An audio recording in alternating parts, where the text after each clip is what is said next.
नमस्कार, आप देख रहे हैं CWB हिंदी न्यूज। हरियाणा में 1 फरवरी से खुलेंगे स्कूल। शिक्षा मंत्री बोले 10वीं, 11वीं और 12वीं के छात्र आएंगे पढ़ने, ऑनलाइन कक्षाएं भी चलेंगी। शिक्षा मंत्री कंवरपाल गुर्जर का कहना है कि राज्य के सभी निजी और सरकारी स्कूलों को 1 फरवरी से खोलने का फैसला लिया गया है। उन्होंने पहले चरण में 10वीं से 12वीं तक की कक्षाएं शुरू करने की बात कही है। मंगलवार को चंडीगढ़ में शिक्षा मंत्री ने कहा कि 1 फरवरी से स्कूलों में 10वीं से 12वीं तक की कक्षाओं को शुरुआत की जाएगी। उन्होंने कहा कि अभी तक स्कूलों में पढ़ रहे 15 साल से अधिक उम्र वाले 75% विद्यार्थियों ने कोविड से बचाव के लिए टीकाकरण करा लिया है। 6ठी से 9वीं कक्षाएं शुरू करने के लिए फैसला 1 सप्ताह बाद हालात को देखकर लिया जाएगा। गणतंत्र दिवस पर हरियाणा के 14 पुलिस अधिकारियों को राष्ट्रपति पुलिस पदक। गणतंत्र दिवस के अवसर पर हरियाणा पुलिस के 14 पुलिस अधिकारियों को विशिष्ट सेवाओं के लिए राष्ट्रपति पुलिस पदक एवं सराहनीय सेवाओं के लिए पुलिस पदक से सम्मानित करने के लिए चुना गया है। हरियाणा पुलिस प्रवक्ता ने बताया कि केंद्रीय गृह मंत्रालय द्वारा पुलिस महानिरीक्षक करनाल रेंज करनाल ममता सिंह और CID पंचकुला के पुलिस अधीक्षक सुरेंद्र वत्स को विशिष्ट सेवाओं के लिए राष्ट्रपति पुलिस पदक से सम्मानित किया गया है, जबकि 12 अन्य पुलिस अधिकारियों को सराहनीय सेवाओं के लिए पुलिस पदक से अलंकृत किया गया है।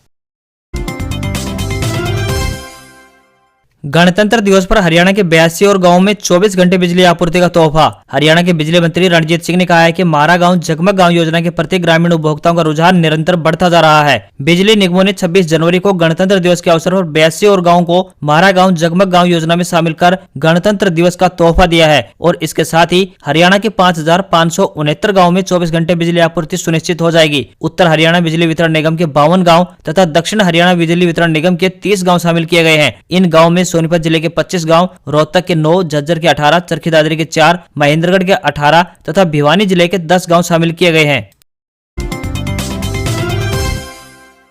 हरियाणा के कृषि एवं किसान कल्याण मंत्री JP दलाल ने कहा है कि मुख्यमंत्री प्रगतिशील किसान सम्मान पुरस्कार के लिए पंजीकरण की तिथि को 30 जनवरी तक बढ़ा दिया गया है, ताकि ज्यादा से ज्यादा किसान अपना पंजीकरण करवाकर इस योजना का लाभ उठा सकें। कृषि मंत्री ने कहा कि इस योजना के तहत कृषि तथा संबंधित क्षेत्रों में उनके उत्कृष्ट कार्य के लिए चयनित किसानों को नगद पुरस्कार प्रदान किया जाएगा। किसानों को कृषि फसलों की उच्च उत्पादकता प्राप्त करने के साथ साथ नई तकनीकों जैसे कि पानी की बचत, फसल अवशेष प्रबंधन, जैविक खेती, एकीकृत कृषि प्रणालियों, टिकाऊ कृषि आदि को अपनाने के लिए किसानों को नगद पुरस्कार दिया जाएगा, जिसके लिए www.agriharyana.gov.in पर पंजीकरण द्वारा 15 जनवरी तक आवेदन आमंत्रित किए गए थे, जिसको बढ़ाकर 30 जनवरी 2022 तक बढ़ा दिया गया है।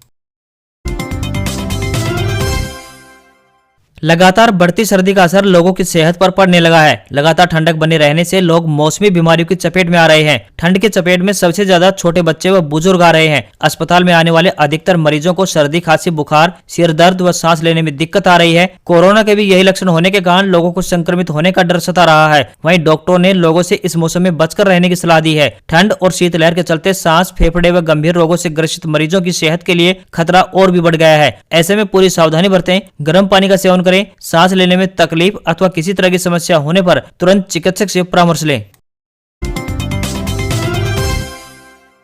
26 जनवरी और 15 अगस्त को राष्ट्रीय ध्वज फहराने में क्या अंतर है, आप भी जानिए इनमें मुख्य अंतर। गणतंत्र दिवस और स्वतंत्रता दिवस के दिन राष्ट्रीय ध्वज फहराने में अंतर होता है। गणतंत्र दिवस पर ध्वजारोहण नहीं बल्कि राष्ट्रीय ध्वज फहराया जाता है, जबकि स्वतंत्रता दिवस को ध्वजारोहण किया जाता है। पंजाब एवं हरियाणा हाईकोर्ट के एडवोकेट हेमंत कुमार ने बताया कि गणतंत्र दिवस पर ध्वजारोहण नहीं किया जाता है बल्कि राष्ट्रीय ध्वज फहराया जाता है। दोनों में अंतर समझाते हुए उन्होंने बताया कि 15 अगस्त 1947 के दिन देश को स्वतंत्रता प्राप्त हुई थी एवं उसी दिन राजधानी दिल्ली में लाल किले पर ब्रिटिश झंडे यानी यूनियन जैक को नीचे उतारकर भारतीय ध्वज यानी तिरंगे को ऊपर चढ़ाकर फहराया गया। झंडे को नीचे से ऊपर ले जाने व फहराने की इस प्रक्रिया को ध्वजारोहण कहते हैं। इसलिए 15 अगस्त को ध्वजारोहण किया जाता है, जबकि 26 जनवरी 1950 को हमारा देश गणतंत्र बना और भारत का संविधान लागू हुआ था। इसलिए उस दिन पहले से ऊपर बंधे झंडे को केवल खींचकर फहराया जाता है। इस प्रकार ध्वजारोहण करने और राष्ट्रीय ध्वज फहराने में अंतर होता है। राष्ट्रीय स्तरीय कार्यक्रम में 15 अगस्त को देश के प्रधानमंत्री ध्वजारोहण करते हैं, जबकि 26 जनवरी को राष्ट्रपति ध्वज फहराते हैं। 26 जनवरी के मौके पर दूसरे देश के राजनयिकों को आमंत्रित किया जाता है, जबकि 15 अगस्त को किसी भी अतिथि को नहीं बुलाया जाता है। अब बदलेगा जमीन पैमाइश का तरीका, डिजिटल होगा माप का तरीका। हरियाणा में जमीनों की पैमाइश अब डिजिटल तरीके से कराने की तैयारी है। इसके लिए जमीनों की प्रॉपर्टी आईडी बनाने का कार्य किया जा रहा है। साथ ही हरियाणा अंतरिक्ष उपयोग केंद्र की मदद से जमीनों की पूरी मैपिंग कराई जाएगी। इसके बाद से एक डिवाइस तैयार होगी जिसमें पूरे प्रदेश की जमीनों का डाटा होगा। उस डिवाइस से किसी भी जमीन का खेत पर खड़े होकर पैमाइश हो सकेगी। इससे समय और पैसे दोनों की बचत होगी। बता दें कि नवंबर 2021 से प्रदेश के सभी 22 जिलों में मॉडर्न रेवेन्यू रिकॉर्ड रूम तैयार हो चुके हैं। इससे पहले ही गठरियों में बंधे वर्षों पुराने रेवेन्यू रिकॉर्ड के करीब 18.5 करोड़ दस्तावेजों को स्कैन कर डिजिटल कर दिया गया है। साथ ही शहरों में पहले से ही प्रॉपर्टी आईडी बन चुकी है और अब गांव में यह कार्य शुरू किया जाएगा। फिलहाल कपड़े के सजरे और जरीब के माध्यम से पटवारी मैनुअल तरीके से जमीनों की पैमाइश करते हैं। जिले में हर साल पटवारी द्वारा जमीन को गलत नापने या फिर पुरानी नाप में जरीब व चेन के जरिए हेराफेरी करने के दर्जनों मामले सामने आते रहे हैं, लेकिन नई मशीन से नाप की शुद्धता और बढ़ जाएगी। जिला आयुष सोसाइटी सिरसा में डाटा एंट्री ऑपरेटर के पदों पर निकली भर्ती। 28 जनवरी आवेदन की अंतिम तिथि। जिला आयुष सोसाइटी सिरसा ने अनुबंध के आधार पर डाटा एंट्री ऑपरेटर और अन्य पदों पर भर्ती के लिए नोटिस प्रकाशित किया है। इच्छुक उम्मीदवार से अनुरोध है कि वो इस जानकारी के बारे में रोजगार में आवेदन करने से पहले सारी जानकारी लें, उसके बाद ही अपनी योग्यता के अनुसार आवेदन करें। एजुकेशन क्वालिफिकेशन यानी शैक्षणिक योग्यता की बात करें तो कंप्यूटर से डिग्री पास व आयुष सहित किसी भी विषय में स्नातक डिग्री होनी चाहिए। अधिक जानकारी पाने के लिए प्रकाशित नोटिफिकेशन देख सकते हैं। उम्मीदवार की अधिकतम आयु 42 वर्ष होनी चाहिए व न्यूनतम आयु 18 वर्ष होनी चाहिए। सिलेक्शन प्रोसेस यानी चयन प्रक्रिया की बात करें तो लिखित परीक्षा व इंटरव्यू में परफॉर्मेंस के आधार पर इस रोजगार में प्रत्याशी का चयन किया जाएगा। सैलरी 16,000 से 30,000 रुपए प्रति माह होगी। Ministry of defence recruitment 2022 update. Mechanized infantry regimental centre यानी MIRC अहमदनगर महाराष्ट्र ने ग्रुप सी के विभिन्न पदों पर भर्ती के लिए एक नोटिफिकेशन जारी किया है। सभी इच्छुक और योग्य उम्मीदवार 12 फरवरी 2022 तक या उससे पहले आवेदन कर सकते हैं। ग्रुप सी के कुल 45 पदों पर भर्ती की जाएगी, जिसमें कुक के 11 पद, वाशरमैन के 3 पद, सफाई वाला के 13 पद, नाई के 7 पद और लोअर डिवीजन क्लर्क यानी LDC के 11 पद शामिल किए गए हैं। कुक और LDC पदों पर चयनित उम्मीदवारों को 19,900 रुपए से लेकर 63,200 रुपए प्रति महीने तक वेतन दिया जाएगा, जबकि अन्य पदों के लिए उम्मीदवारों को 18,000 रुपए से 56,900 रुपए प्रति महीने तक वेतन दिया जाएगा। LDC पदों पर भर्ती के लिए उम्मीदवार किसी भी मान्यता प्राप्त बोर्ड से कक्षा 12वीं या समकक्ष परीक्षा पास होना चाहिए। साथ ही कंप्यूटर पर इंग्लिश में 35 शब्द प्रति मिनट और हिंदी में 30 शब्द प्रति मिनट की टाइपिंग स्पीड होनी चाहिए। वहीं अन्य पदों के लिए कक्षा 10वीं पास उम्मीदवार भी आवेदन कर सकते हैं। पंजाब चुनाव में रिश्तों पर राजनीति भारी। अकाली दल के पक्ष में प्रचार कर रहे अभय तो गठबंधन धर्म निभा रहे हैं। भाजपा के लिए वोट मांगेंगे दुष्यंत चौटाला। पहले से ही राजनीतिक रूप से अलग हो चुका हरियाणा का बड़ा राजनीतिक परिवार इस बार पंजाब विधानसभा चुनाव के प्रचार में भी बटा हुआ नजर आएगा। चौटाला परिवार के लोग पंजाब में 2 अलग अलग राजनीतिक दलों के लिए प्रचार करते नजर आएंगे। हरियाणा के डिप्टी CM गठबंधन धर्म निभाते हुए जहाँ पारिवारिक रिश्तों को दरकिनार कर भाजपा के लिए वोट मांगेंगे, वहीं उनके चाचा अभय चौटाला ने दादा प्रकाश सिंह बादल के परिवार के लिए प्रचार की कमान संभाल ली है। पंजाब के पूर्व मुख्यमंत्री प्रकाश सिंह बादल और पूर्व प्रधानमंत्री चौधरी देवलाल के परिवारों का 4 पीढ़ी पुराना भाईचारा है। चुनाव पंजाब में हो या फिर हरियाणा में, दोनों पार्टियों के नेता एक दूसरे के उम्मीदवारों के लिए ही प्रचार करते नजर आए हैं। 9 दिसंबर 2018 को इनेलो से अलग होने के बाद जननायक जनता पार्टी यानी जसपा का गठन हुआ था।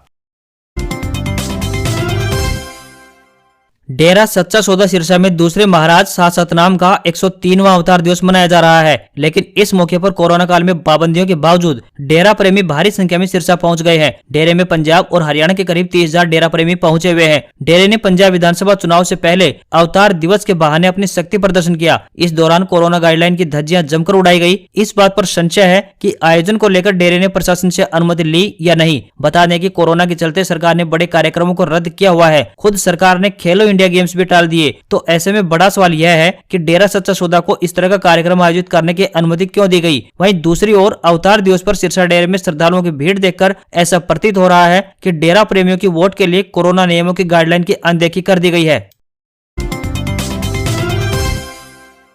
पटवारी भर्ती का रिजल्ट जारी, वेबसाइट क्रैश। 5610 पदों पर होगी भर्ती। 10 लाख से ज्यादा अभ्यर्थी हुए थे शामिल। पटवारी भर्ती परीक्षा का परिणाम जारी हो गया है। हालांकि रिजल्ट जारी होने के कुछ ही समय बाद लोड बढ़ने के कारण वेबसाइट क्रैश हो गई। परीक्षा 23 और 24 अक्टूबर को 2 चरणों में हुई थी। इस परीक्षा में 10,41,000 अभ्यर्थी शामिल हुए थे। परीक्षा का रिजल्ट rsmssb.rajasthan.gov.in पर देखा जा सकता है। राजस्थान कर्मचारी चयन बोर्ड द्वारा आयोजित पटवारी भर्ती परीक्षा में 5,378 पदों के लिए भर्ती निकाली गई थी, लेकिन कर्मचारी चयन बोर्ड ने अभ्यर्थियों की संख्या को देखते हुए 232 पद बढ़ा दिए थे। ऐसे में प्रदेश भर में 5610 पदों पर पटवारियों की भर्ती की जाएगी।